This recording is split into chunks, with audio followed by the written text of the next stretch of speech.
What's up, guys, and welcome back to Bible Fun with the Duns. Today we're covering Psalms 36 and 37. Let's get started. Psalm 36 is a lament, and we see David describing wicked people. We can all probably find things in this list that would describe us, but I'm so thankful that because Christ is righteous and because he has saved me, God now sees me as righteous. Psalm 37 is full of wisdom. It reminds me of the Proverbs that David, his son Solomon, will write.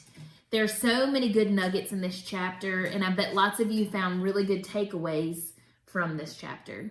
Guys, what were your takeaways? Jax? My takeaway was in chapter 37, verse 17, and it says, "For the arms of the wicked will be broken, but the Lord supports the righteous." So, David is giving us an analogy of what we should be like. David wants us to be like the righteous man who follows God's teachings and loves him. He shows that the wicked man will not be supported by God, and therefore he will fall. But the righteous man will be supported by God, so he's going to live a good life of abundance. Good deal. John, what was your takeaway? Mine was in chapter 37, verse 27. Wait, did I? Yeah, that's right. Chapter 37, verse 27. Okay. Turn away from evil and do what is good, and settle permanently. Okay. So that is meaning to do good, turn away from evil. And self-explanatory, huh? Mm-hmm. He's showing us how to live. We don't want to live like the evil people. We don't want to live. Do what? Just like last time? We don't want to live like the wicked. I had a lot of good takeaways, especially from chapter 37, but my biggest takeaway this week or today was from chapter 36, and it's about God's steadfast love. That's something that's super important to me that I love. I'm so thankful to get to read about God's steadfast love. In verses 5 through 9, it talks about it. It says, "Your steadfast love, O Lord, extends to the heavens, your faithfulness to the clouds. Your righteousness is like the mountains of God. Your judgments are like the great deep.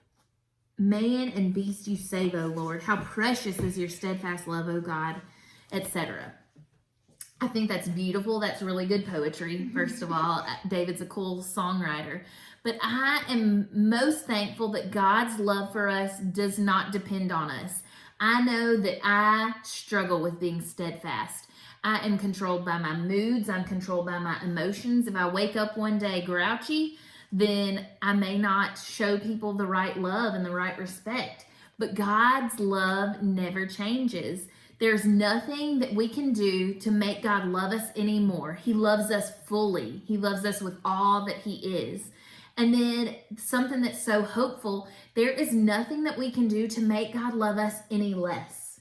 And that's beautiful, and that's so important to me. The Bible tells us that God is love and that we always are fully loved by him. How wonderful is that? What a good God that we have. I have a question for you guys to talk about with your family. Do you know that God loves you so much? Talk about that with your family. Talk with your family about how glad you are that God loves you. Even when you mess up, even when you don't think you're very lovable, God fully loves you. And then talk about that with God and tell God how thankful you are for his love. That's something that we're going to practice today. We are so excited you joined us once again today, and we can't wait to see you guys. Bye.